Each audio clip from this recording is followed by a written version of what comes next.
welcome to my new life. So awesome. So as you can tell, I'm not in my home in Kisarazu, Chiba in Japan. And by the title, you can see that I've decided to leave Japan.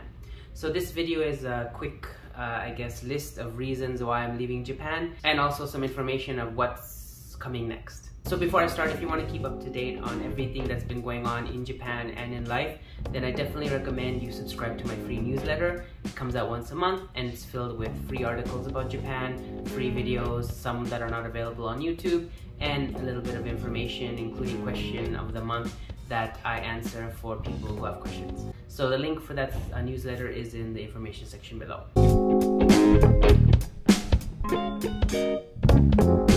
So I thought about it and I came up with 5 reasons that I think that I'm deciding to leave Japan.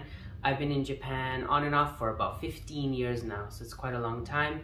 My last time in Japan was 2011, and so it's been 11 years that I've been living here. I'll leave some links of my older videos that talk about why I came to Japan. Also, if you want to see Mayu, you can see her hand right there.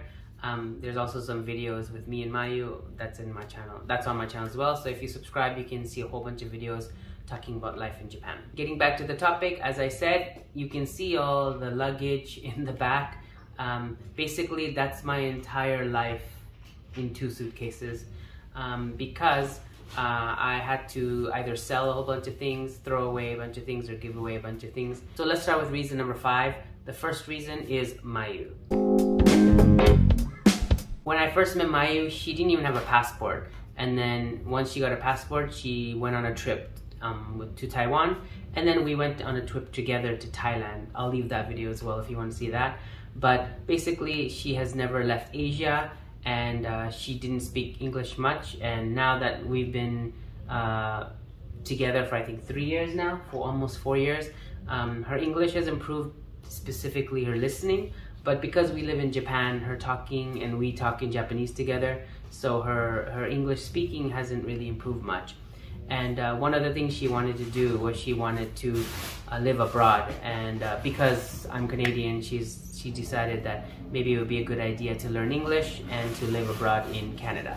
So I would say one of the reasons why we're moving back home to Canada is for Mayu, so she can have her own little adventure. Like, she can be a gaijin in a different country and kind of learn English. And she's actually getting a working permit, working holiday visa, so she can both work and live in Canada for a year. And of course, since we're married, we're also going to be getting her like a PR residence card, hopefully eventually, and she'll be able to be live in Canada permanently.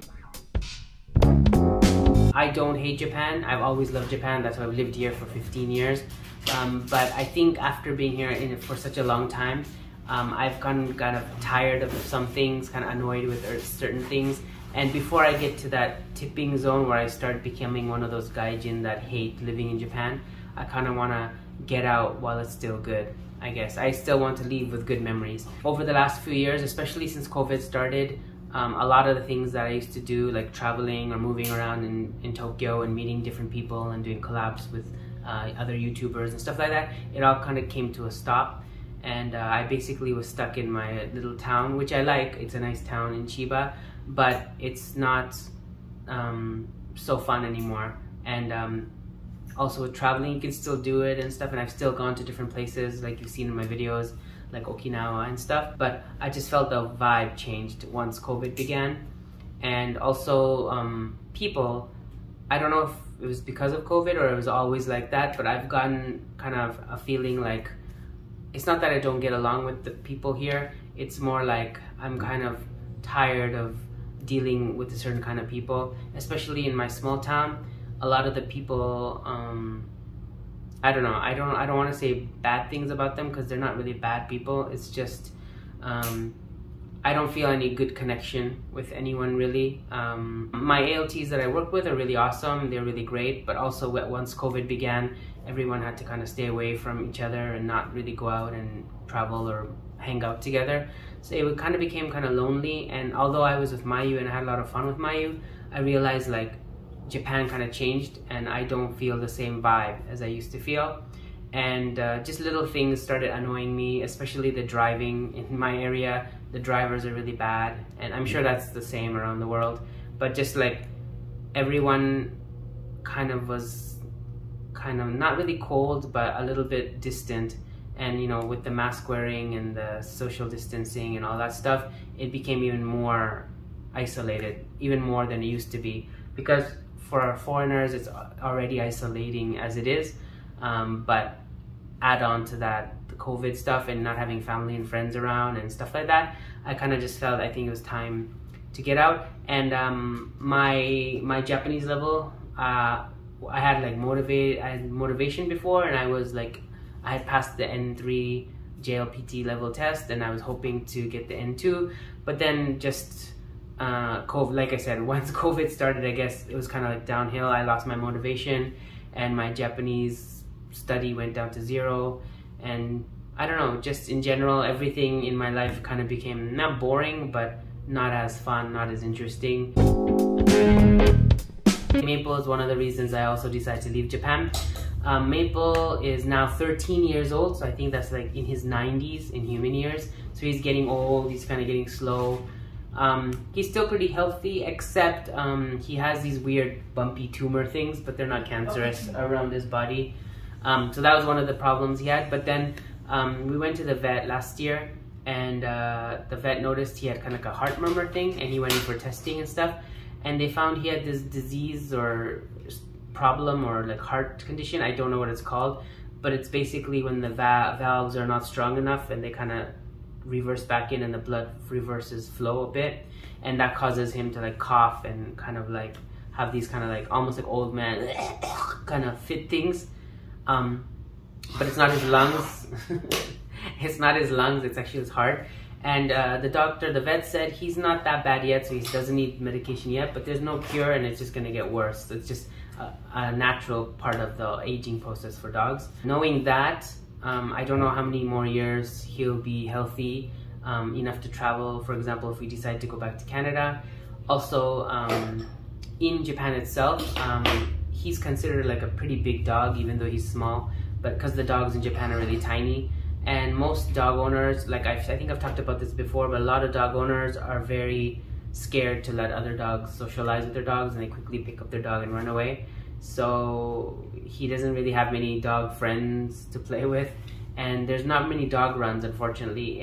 In Japan there are dog runs, but they're really far away. They're kind of in the countryside, so you need a car, and usually you need a membership and all that stuff.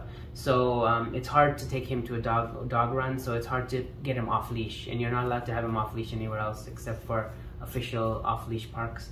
So whereas in North America and in Canada where I used to live, there's like a dog park every other block or whatever. So I decided now is the best chance to take him, because also for traveling, he's too big to be inside the cabin, so he has to be in the cargo area, and he was in a big crate. So to put him in a crate and go like 13-14 hours in a plane is really tough. It's really tough on dogs.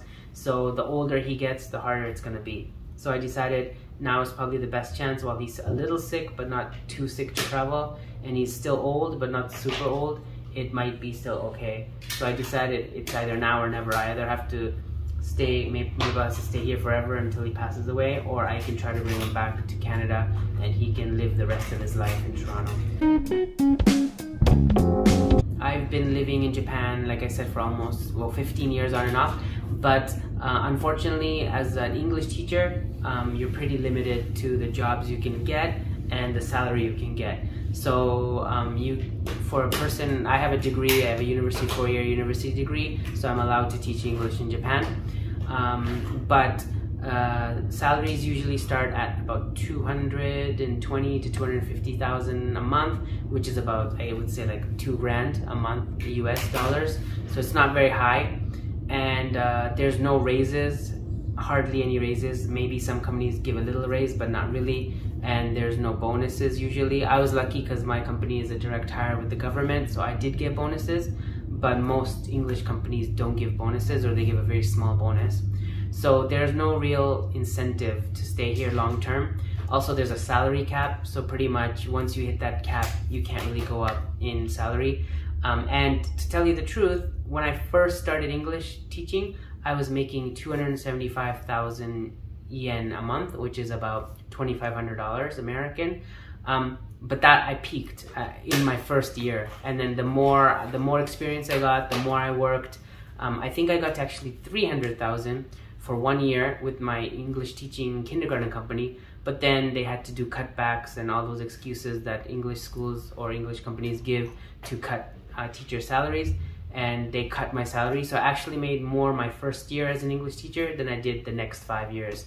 And even now, where I'm working for a direct hire, even though I work for the government and my salary is a bit higher, it's still less than what I was making at my peak in Japan about 7 years ago.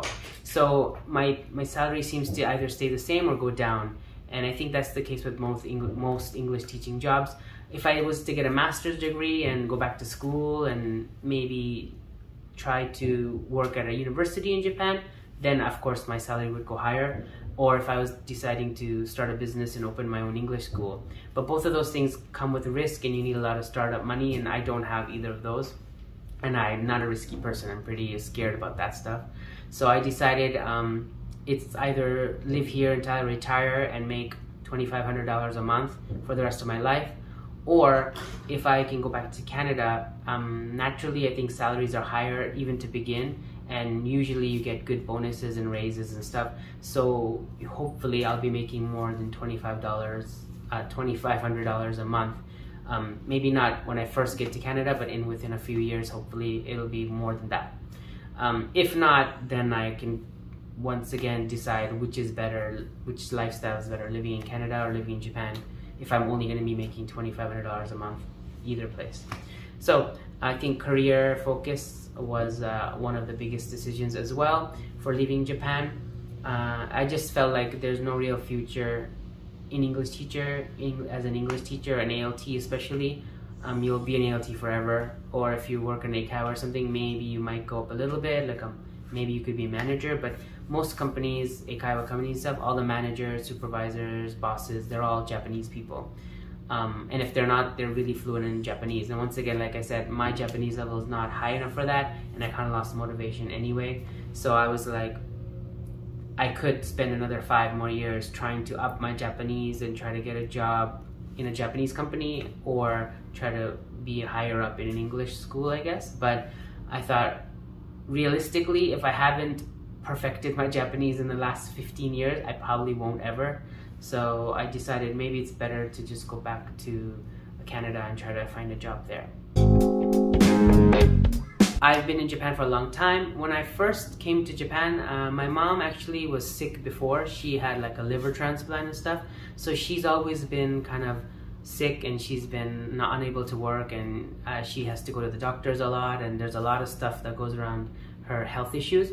But my dad has been so awesome, and he's been taking care of my mom the whole time. But now both of them are getting older, and even my dad, he's still healthy, he's still good, but he still has little problems here and there. And I think it's getting tougher and tougher for him to be taking care of my mom and doing all the stuff that's required. Of course, I have my sister there, and she's awesome, and she's been taking care of my parents as well. But she just had a baby last year, and she's a new mother now, and so she has to take care of the baby, and she has so much stuff going on there as well. So I felt like, once again, timing wise, it was a good time to go back to help out my family a bit. Also, I've never met my I only have one sister, and that's her first baby, and so I've never met my first nephew. And the reason I couldn't go back to visit was because of COVID. And so I decided, like, eventually, of course, I could go back and visit him and see him, but I realized, like, who knows what's gonna come next. There could be like another variant, or there could be a completely different like pandemic somewhere, or there could be some kind of natural disasters or something where it would be once again hard to reach my family or get close to my family again. Like countries would close down and travel would close down or something like that, quarantines or whatever. So I thought if I moved closer to my parents and to my sister and to my nephew, I could still be part of their life and get to know my nephew, which, like I said, I've never met. It's been, I think he's a year now, a little bit over a year, 1 year old, but I haven't seen him. So I think that was important to me. Also, like I said, in Japan, I don't have many friends or many family, and it's hard to really get close to people here. Even Mayu, her parents live in Akita, they live so far away, so we see them maybe once or twice a year. So it's not very easy to meet friends and family. I wanted to kind of go back to Canada, and I thought if I go back to Canada, I have a lot of friends there, I have a lot of family there, and if Mayu's with me and Maple's with me, we could all come together and we could also have a support system. Whereas here, there's not really one around to really help us unless we go really far to Akita.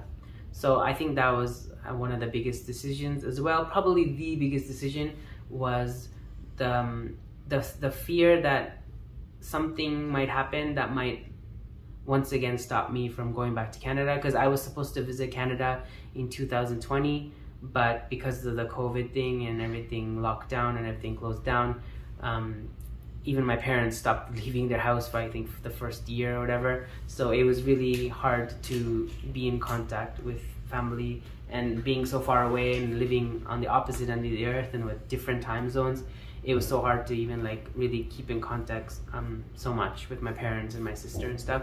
So I thought going back to Canada would be better for me, less isolating, because like I said, one of the things that was really tough about here was the burnout and the isolation and just not the loneliness, but the feeling of like nothing around to really connect with. And even for Mayu, she's gonna be coming to Canada.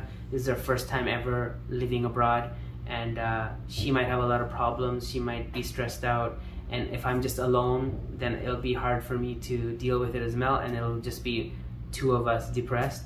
But if I have friends and family and somebody to support us, maybe Mayu and I can also get support, and we can feel better and we can feel more relaxed and not so like worried about our future. And even Mayu's parents are excited, and hopefully they'll come visit us in Canada, and we'll all get to meet together and have a good time. So I don't think I will not come back to Japan. I'm pretty sure I will visit Japan. I don't think I'll ever live here again, but who knows? I said that the first time around.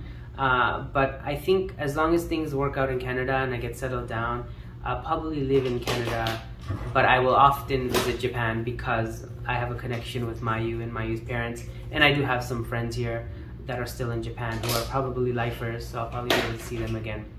So I think that's the end of this video. It's pretty long, but I just wanted to say, if you have been watching my videos to see views of Japan or something, maybe you might not see as much Japan related travel videos, but I have a lot of videos coming up next month. A lot of them are gonna be not only parts of Japan, but like leaving Japan and my flight, my visit to certain places that I'll be going, also my transition from Japan to Canada.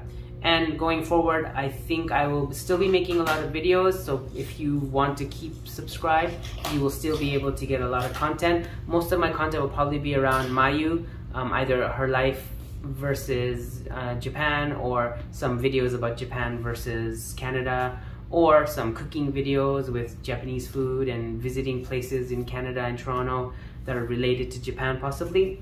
And of course, just life videos, updates of my life, and videos of Toronto maybe, or some interesting places and things to see and do wherever I go. I might of course travel to other parts of Canada or America or South America or wherever I go next. So I'll be still making travel videos of sorts, and I'll be making some flashback Japanese videos probably too, but a lot of my upcoming next, I would say 10 videos are going to be related to Japan and steadily leaving Japan and going to Canada. Thanks for watching. Don't forget to thumbs up if you like this video, put any comments you want, and of course subscribe, because my videos are awesome no matter where I am in the world. Aussie awesome. Take care and see you next time. Peace.